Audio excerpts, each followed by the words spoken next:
Yan, assalamualaikum warahmatullahi wabarakatuh. Nandito kami ngayon sa garden. Ayan, hinahayaan ko yung alaga kong maglaro ng buhangin para naman maranasan niya bang madumihan ang kanyang mga daliri, yung mga kamay.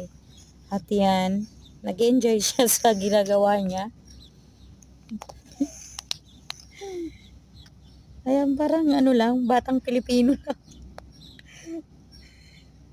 Ayan, para kahit na madumi na yung kanyang mga daliri. Yes. Ayan, tuwang-tuwa siya. Pero sometimes hindi ko siya hinayaan, lalo na kapag kayong malamig. Ayan. Ayan kasi medyo okay naman yung weather natin dito ngayon sa Kuwait. So, ayan. Ayan, ang laro niyan.